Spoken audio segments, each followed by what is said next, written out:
गंगा की हाहाकारी लहरें अब डराने लगी हैं।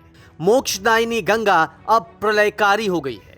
किनारे पूरी तरह से लबालब हैं। रिहायशी इलाकों में भी पानी घुस आया है, जिससे कि जीवन पर संकट मंडराने लगा है। ये तस्वीरें हैं उत्तर प्रदेश के वाराणसी की। जी हां, उसी वाराणसी की जिसे क्योटो बनाना था, लेकिन यहां पर हालात कुछ और ही हैं।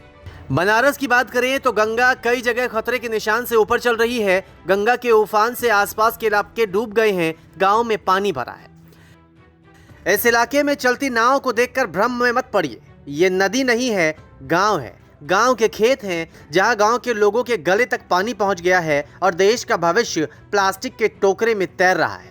वाराणसी में गंगा खतरे के निशान से ऊपर बह रही है, जिसके चलते न केवल शहर के हजारों मकान जो तटवर्ती इलाकों में बसे हुए हैं और उसमें रहने वाले लाखों लोग बाढ़ प्रभावित हो चुके हैं, बल्कि इसके साथ ही जो ग्रामीण इलाका है वह पूरी तरह से जल प्रलय के आगोश में देखा जा सकता है। इस समय वाराणसी के रमना गांव में हम हैं, जो यहाँ सब्जी की खेती के लिए न केवल पूर्वांचल बल्कि पूरे देश में जाना जाता है और यहाँ सेम की खेती पूरी दुनिया में अपनी पहचान बना चुकी है। इस समय वाराणसी के रमना गांव में हम एक नाव पे सवार हैं और देख सकते हैं ये इस तरह के बोरे यहाँ पर रखे हुए हैं, जिसमें खेत में खड़ी फसल जो लगी हुई थी उससे बचाकर, बाढ़ के पानी से बचाकर किसान अब इसको बाजार में ले जाने की कोशिश कर रहे हैं, क्योंकि गांव का करीबन 70% हिस्सा जो खेती किसानी का हुआ करता था वो पूरी तरह से जलमग्न हो गया है।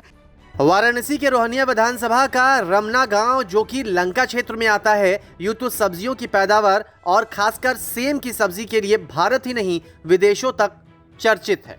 लेकिन इस इलाके में आज की तारीख में हालात बहुत बुरे हो गए। बाढ़ ने सब कुछ बिगाड़ दिया है। जिन खेतों में सब्जियां उगती थी वहां नाव चल रही हैं। नाव के सहारे खेतों तक जाने वाले किसान बची कुछ फसलों को बाजार में बेचने के लिए कोशिशें कर रहे हैं। छोटू जी, क्या करते हैं आप आमतौर पे और इन दिनों क्या करना हो रहा है, क्योंकि बड़ी आफत की बारिश हुई है और उसके बाद जल प्रलय की स्थिति पैदा हुई है? देख रहे हैं सर कि इस समय फसल की खेती हम लोग कर रहे हैं। जो सब्जी उब्जी उगाया थी हम लोग मतलब वो महीने समय में, बरसात समय में देख रहे हैं सब जितना भी सब्जी लगा सब बुड़ चुका है, इस समय डूब चुका है पानी से। इधर तो बाढ़ आया है। उधर जो पीछे हमारे तरफ पूर्व साइड में है गंगा माता, वो भी उधर से उफान पे हैं। सारी सब्जियां बुड़ चुकी उधर भी, और ये बीच में भी हम बीच में यहाँ से ये पानी है, बीच में वो पानी है, बीच में भी पानी आ रहा है यहाँ पर। ये मतलब पूरी सब्जी कहीं कुछ बच नहीं रहा है, सब कुछ एकदम पूरा भैया तबाह हो जा रहा है। अब सवाल यह है कि आखिर हालात ऐसे क्यों हुए?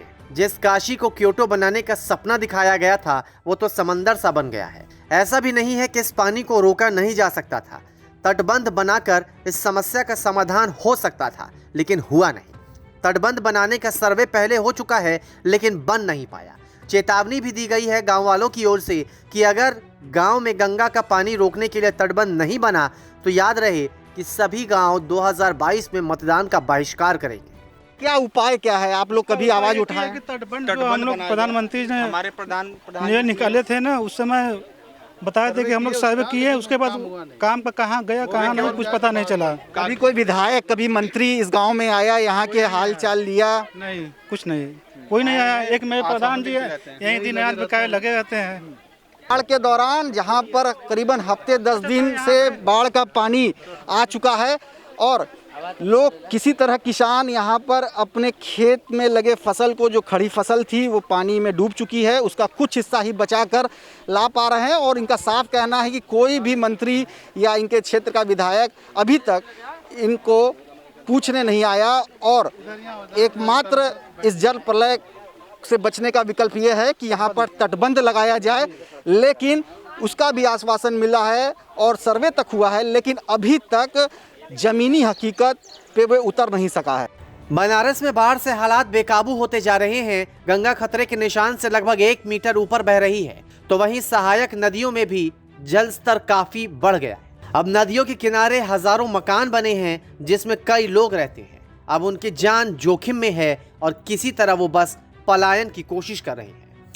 लेकिन बहुत सा मजदूर तबका भी है जो रोज 2 वक्त की रोटी के लिए संघर्ष करता है। ऐसे तमाम लोग बाढ़ राहत शिविर में जगह फुल हो जाने के चलते सड़क के किनारे झोपड़ी में अपना आशियाना बनाकर इंतजार कर रहे हैं कि कब बाढ़ का पानी नीचे उतरे और कब उन्हें सहायता मिले।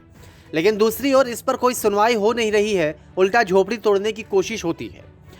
कमाई भी खत्म हो गई है, किसी तरह एक दूसरे से मांग कर गुजारा हो रहा है, बच्चे भूखे मर रहे हैं, लोगों का दम नहीं निकला, बाकी सब हो गया है। ये है आज की तारीख में बनारस की हालत। न्यूज़ तक ब्यूरो।